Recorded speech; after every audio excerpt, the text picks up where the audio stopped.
Where do I start? Okay, so this is hard already. Damn. He was a baby that came to save me from addiction. I was addicted to crack cocaine for 2 years and walking the streets, homeless. I experienced it all, But I asked God, for a way out because I couldn't do it on my own. And a week later, I found out about Baby Cash. So I walked into rehab 3 days later, and I've been clean ever since March 27th of 2019. And about him, he was very energetic. He loved Tookies, Fudge Stripe cookies, but he called them Tookies. And he loved to play farmer. He'd light up any room that he walked into.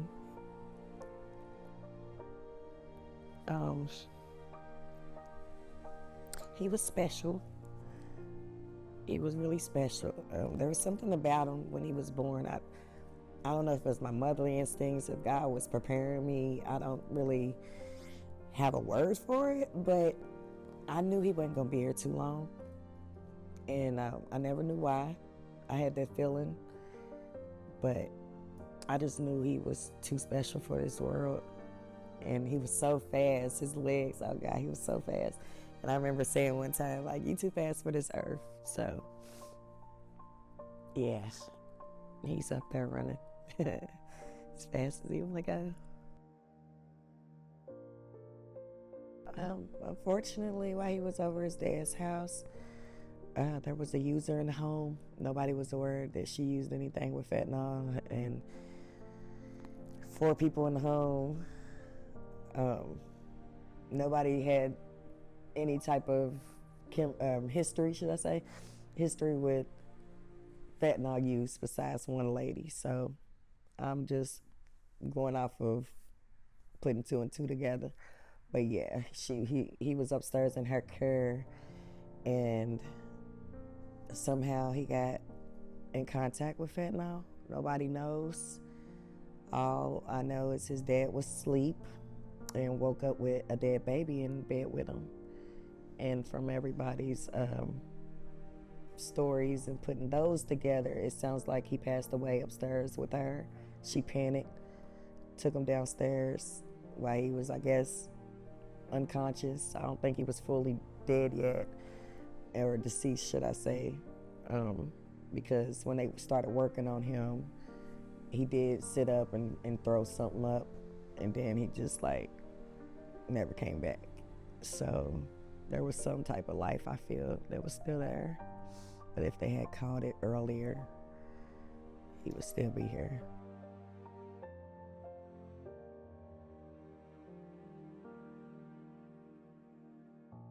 So when I had the march for him this year, a day before his anniversary, my goal was to hand out diaper bags for babies, for new mothers that, gave birth, or even existing mothers with small children, with small toddlers or infants. And my goal behind that march was to show the community that Narcan does save, and to educate parents, not just mothers, because there's fathers involved too, but to be aware that it can happen to anybody. It doesn't discriminate. Like, you might think that somebody is the ideal person to send your child with, and something tragic like this could still happen, because you never know what people are doing behind closed doors. You don't know what somebody's doing when they're not in your presence. You can assume that, but there are functional addicts. There are people that indulge in illicit drugs that, you just would never know. They don't look like that. Just because they don't look like it doesn't mean that it's not there. And just to be prepared, to arm your child with some type of life-saving measure such as Narcan, because you just never know. It could happen. It can. I did not think that after 3 years, pushing 4 years of sobriety, that my child would be dead behind something that I don't even indulge in, something that was not in my surroundings. Yet I did trust his father and the other adults in that household to be responsible adults and not have that around my kid, but yet it did not happen that way. And I was one of those people that thought it couldn't happen to me. I just did. I just never, and I didn't know about fentanyl until then. So that's why I'm on this journey of advocacy for my son. And I will do another march again, because we marched up to the hospital. And as you remember, we weren't welcomed at first because they didn't know the reason why. Yet I called several times to this hospital and let them know, hey, I want to march and give these diaper bags out, and they never really got back with me with a legit answer. So we just did it anyway, because it's an important topic. That was the hospital that my child died in. So I wanted them to know that they need to start educating mothers, especially when they have, ones with history of addiction. I was an ex-addict, should I say, a recovering addict, when I gave birth to baby Cash. So 7 months clean, should I say. So, but at that time, I didn't know about fentanyl. And had they told me a story about one of the 7 children or 8 children that had died recently in Kentucky from fentanyl exposure, when my baby was born, I would have kept 1 to 2 Narcans in them, because sometimes it takes several doses. So I just want to put the word out. I want to sound the alarm and make people aware, parents aware, that Narcan is essential tool almost for a diaper bag, just like a bottle is, just like formula, just like it is. And to know the signs of addiction. The woman, should I say, that was potentially responsible for my child passing, I think she panicked due to not knowing that my baby was overdosing. And that sent her to make a idiotic decision. Instead of calling for help, hearing him have raspy breathing, and there's other signs. There's so many signs, and I'm just like, I didn't know this. I just didn't know, and I need people to know. I need people to really be aware of this. And the Narcan for the diaper bags, we handed out 35. We made 35 diaper bags, but we handed out 30 at the march, and I can say that was one of the most liberating feelings that I've had on my journey since my baby passed, because I feel like I gave out 35 chances. 35 chances of, not losing life over something that's so preventable, but it's out there.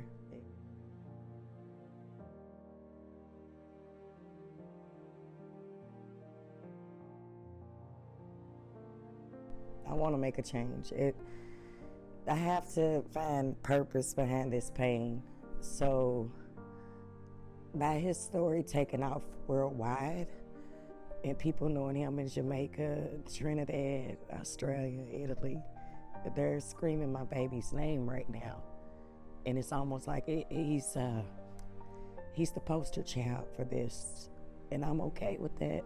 I'm actually, it took a few months after finding out he died from fentanyl, but I see it's a bigger picture. I do. I see it's a bigger picture. I don't think that this baby's life didn't have a bigger purpose than just saving mine. I really think he's gonna save a lot of children in this world with his story and with the knowledge behind what happened to him. So I'm sort of in accordance with God's will.